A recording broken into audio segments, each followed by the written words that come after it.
New evidence emerges that disgraced FBI employees used ugly, if not illegal, tactics to entrap former Trump NSA Michael Flynn, while Democrats admit they want to censor speech, and a mother imagines the lullaby that her child sang to her right before she aborted him, all of which highlights the defining feature of modern leftism.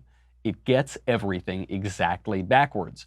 We will analyze the inverted, perverted politics of the left. Then the mailbag. I'm Michael Knowles, and this is The Michael Knowles Show.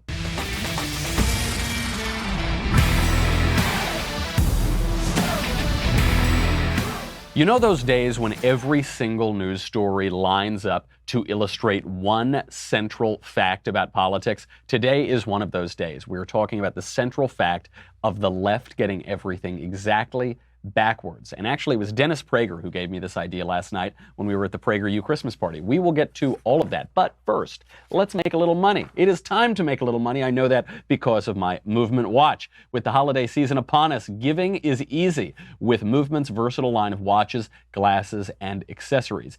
I get compliments on this all the time. This is the revolver style, which is their coolest design. It's this retro futurist. I know that sounds like a contradiction, but it's not. It's very sleek, very modern, but it's got a kind of old school design to it. I get compliments on this watch all the time. It's the Revolver Atlas. Now Movement has their own mechanical watches. It's an automatic Movement watch. Super cool. They're all about looking good while keeping it simple. They don't tell you how many steps you've taken. They don't blow up your wrist with text messages. I don't look at this and I see like little notes pop up, say, hey, you up? Netflix and chill. That doesn't happen. I just tell the time on this watch and it looks very cool. Movement watches start at just $95.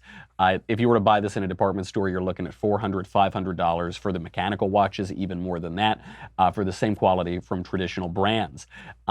This is clean design, minimal, really quality products that sold over 2 million watches in over 160 countries. I am a client, obviously, and I'm a customer. I buy these watches myself. I'm giving them out to family members for Christmas. Movement did all the hard work this holiday season, so you don't have to. They make fantastic gift boxes and packages. They help giving the perfect gift this season. If you don't know where to start, go over to Movement. They're curated, all of their favorite styles. They're in special gift boxes for you. You can absolutely kill it, and you won't need all of that added stress. Get 15% off today with free shipping and free returns. Movement.com/Covfefe, C-O-V-F-E-F-E. That is MVMT.com/Covfefe, C-O-V-F-E-F-E. Movement, M-V-M-T, no vowels, .com/Covfefe, C-O-V-F-E-F-E, 3 vowels. Join the movement. So much to get to today. I was at the PragerU Christmas party last night, and Dennis Prager gets up there, and he made a very astute observation. He was talking about his biblical commentary, and he said, one thing he notices is that God brings things from disorder, from chaos, into order. You see this in the creation. You see this in the Genesis story. And what the left does is it takes order and creates chaos out of order. It's constantly breeding chaos. It's constantly breeding confusion. One good example here is that, God makes man, male and female, he makes them. And what the left does is confuses and says there's no such thing as a man, there's no such thing as a woman, men are women, women are men. He's exactly right. I thought it was a great point. It occurs to me, this goes further than that. That's totally right, but the logical conclusion of that idea is that the hallmark of leftism is that it gets everything precisely backwards. It gets it all exactly backwards. Nowhere is this more evident than the creepiest, most disturbing news story that I don't know how long. This is certainly the creepiest news story I've seen in months, maybe years. It is a woman who is singing the lullaby that she imagines that her baby was singing to her before she aborted it, before she killed the baby. You have to see it to believe it. My faith, there is only a thin veil or door that separates the living from the other side. And so about 2 weeks before my abortion was scheduled, I started having visions and talking to the spirit of the child that I believe had come to me. And I remember in the clinic when I was waiting for the operation or the procedure, a song came to me in my head and out of nowhere, and it was a pretty little lullaby that came to me, and I just want to sing it to you. And I knew it was from the spirit of that child saying, it's okay. So you may recognize the song that goes, who knows how long I've loved you? You know I love you still. I will wait a lonely lifetime. If you want me to, I will. Love you forever and forever. Love you with all my heart. Love you whenever we're together. Love you when we're apart. And I truly felt that it was a blessing from the Spirit to make the decision that I needed to make. It was a blessing from the spirit of the baby that she was about to kill to make the decision to kill the baby. Just listen to all this. We're told by the left that abortion, it's a simple surgical procedure. Oh, it's no different than getting your appendix taken out. It's all physical. It's not a religious issue. It's not a spiritual issue. This woman sure thinks it is. Listen to, I mean, the only way to describe it is as demonic. I know that these days in our very enlightened, sophisticated society, we mock all of the smartest people throughout all of human history who have believed in demons and the personification of evil, but this must be demonic. This woman says, before I got my abortion, I started having visions. And in my religious view, there's not much difference between the living and the dead. They're all sort of the same. And in these visions, the spirit of the baby was singing to me about how wonderful it was that I was going to kill it. Truly disturbing stuff, and the sort of stuff that you read about in narratives of demons, that you would read about in the personification of evil. So whenever someone tells you abortion, it's just a physical, it's just a little surgery, it's no big deal. That tells that lie. That shows that lie to be what it is. There is a physical act, but it is a metaphysical and spiritual act as well. And what's so striking about it is how it gets the natural order of the world totally reversed. Obviously, we know men are not women and women are not men. The left tells us men are women and women are men. The left tells us that good is evil and that evil is good. The left tells us that strength is weakness and weakness is strength, and manly virtue is toxic and weak and awful. It tells us that taking somebody else's money is generous and letting everybody keep their own money is greedy. And here we see the peak of that, which is in the natural order, parents sing lullabies to their babies to comfort them and to lull them to sleep to wake up the next morning. And in this perversion and total inversion of that, you have a fantasy, a vision of the baby singing a lullaby to the mother to encourage the mother to put that baby to sleep forever so it won't wake up. An exact inversion of the natural order. I think this is the hallmark. I think this is how you know when politics has gone totally wrong. When politics and things beyond politics, things in the philosophical and religious and spiritual realm have gone wrong, is you look at it and you see it's a mirror image of reality. It's an exact mirror image. You hear the left, RFK would say this all the time. He would say approvingly that George Bernard Shaw said, "Some people see things that are and ask why. I dream things that never were and ask why not."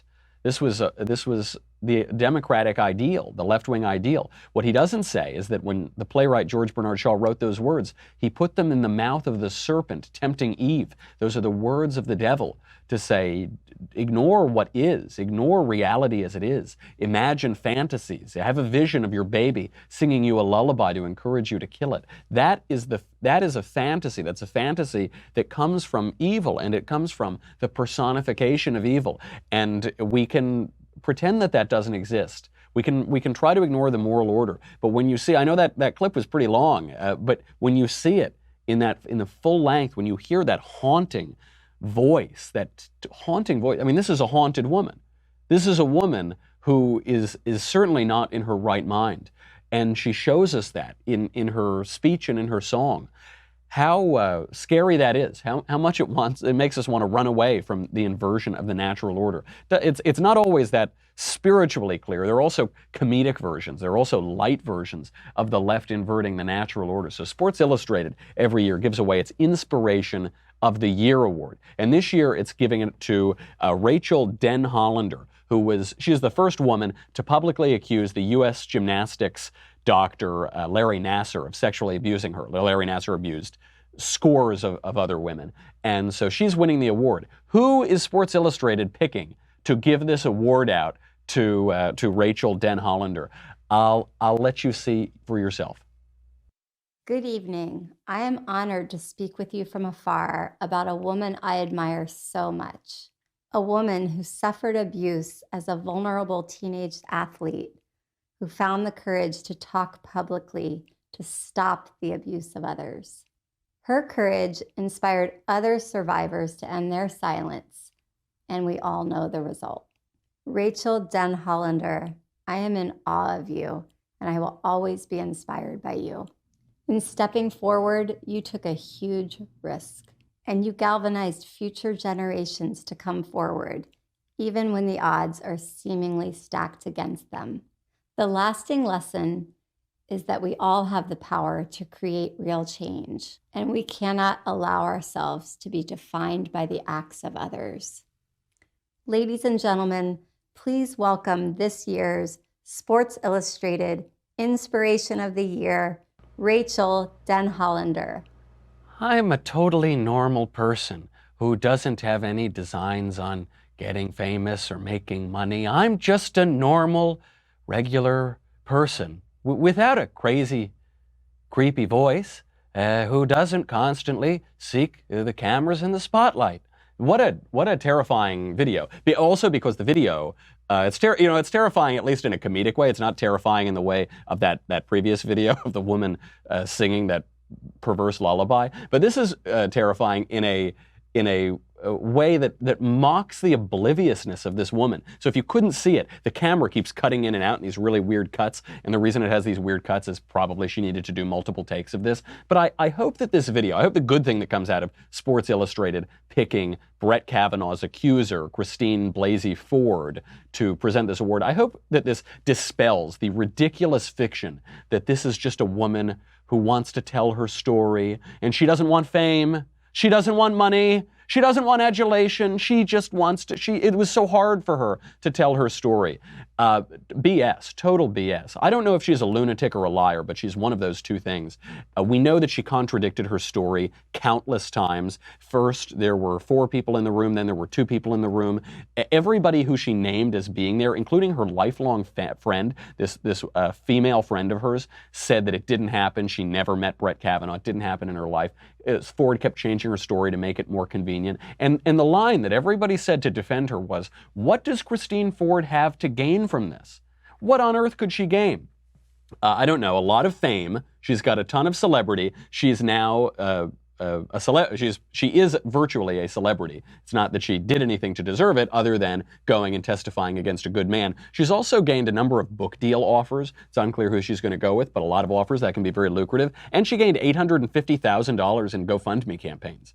So I don't know, she gained nearly $1 million, she got a bunch of fame, and she's now got her own little career out of this, and the adulation of the crowds. That's what she's got. So everybody now talk, what an inspiration Christine Blasey Ford is. Christine Ford, a fraud, either a fraud or a liar or a lunatic or some combination of the three, demonstrably so, contradicted her lines, contradicted by the people who she said could corroborate it. She is now given the spotlight over this girl, Rachel Den Hollander, who actually is an inspiration, who actually did go out and blow the whistle on this guy, Larry Nassar, and get him thrown in the clink.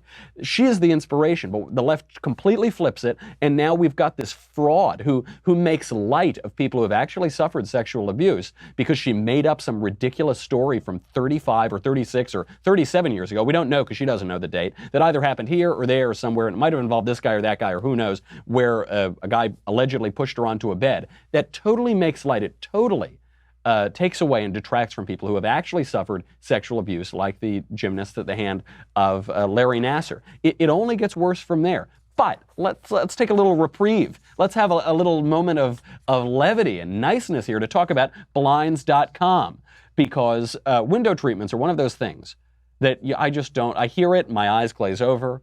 I sort of look, staring out of the window. You don't even think about your blinds unless you move or unless your blinds break.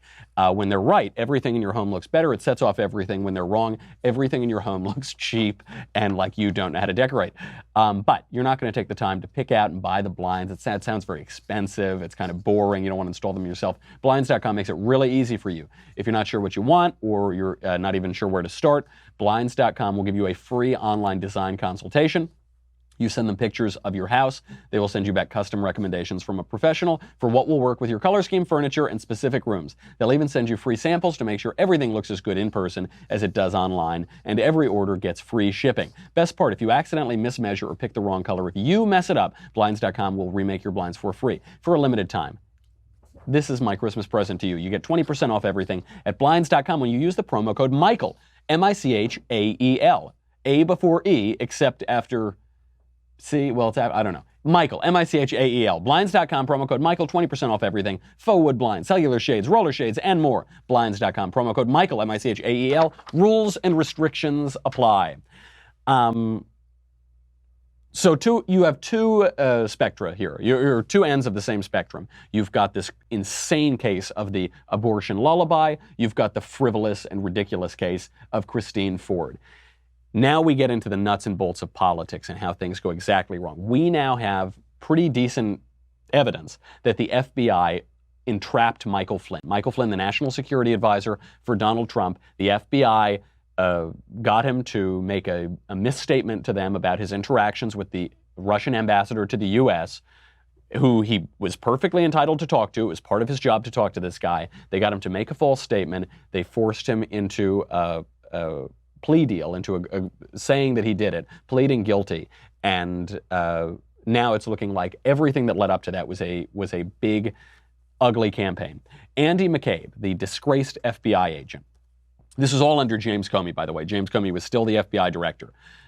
James Comey, who says that he has ethical leadership. That's in his Twitter bio, ethical leadership. And just listen to how unethical all of this was. Andy McCabe, disgraced FBI agent, booted out of the agency in disgrace. He calls up Michael Flynn, National Security Advisor. He says, hey, I got some FBI agents want to talk to you. Look, you really shouldn't bring that White House counsel around. If you bring a lawyer around, it's just gonna mess everything up.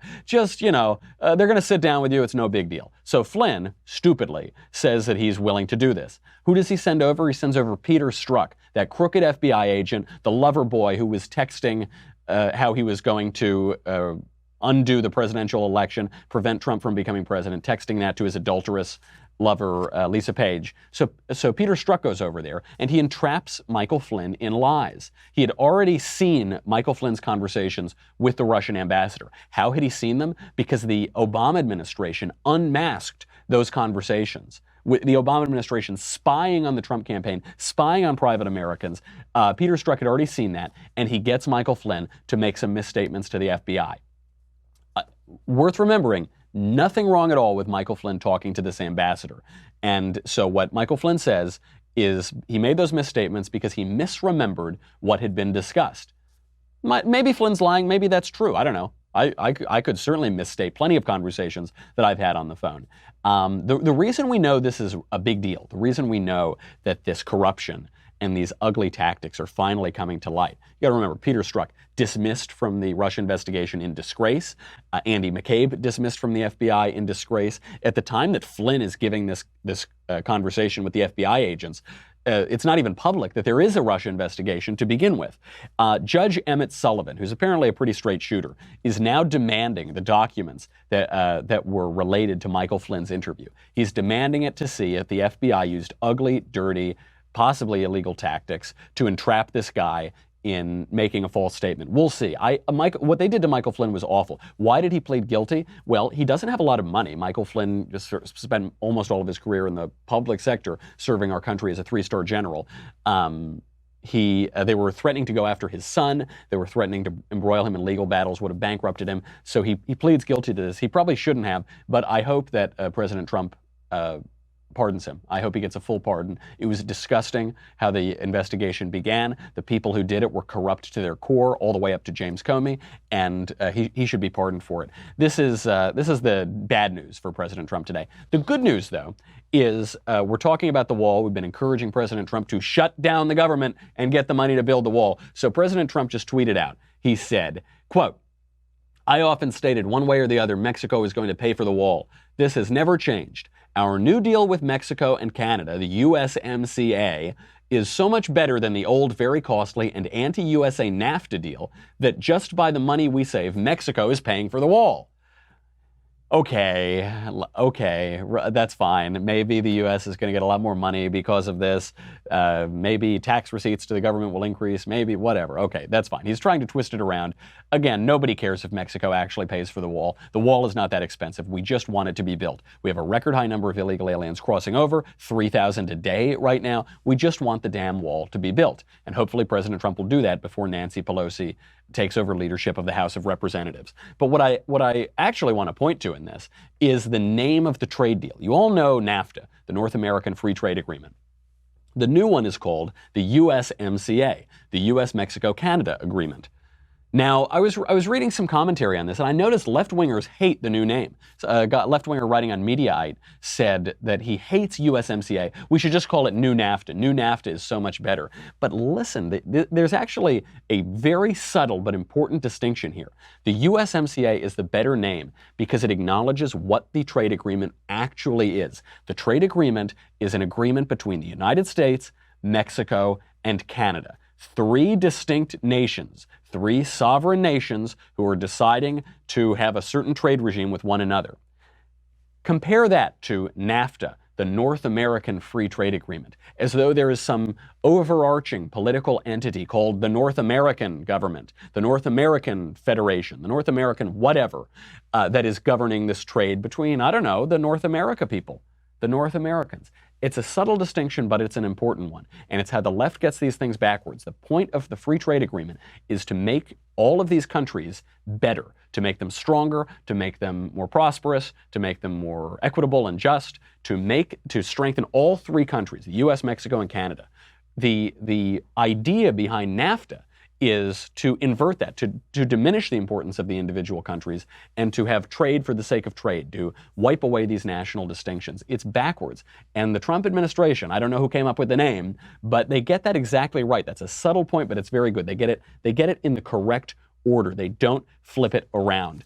The left, by the way, just in the last day, has tipped its hand on its inversion of free speech as well. Here is Ted Lieu, one of my favorite Democrat. He's not quite as good as Alexandria Ocasio-Cortez, but he says pretty stupid things as well. He's pretty close. He's up there.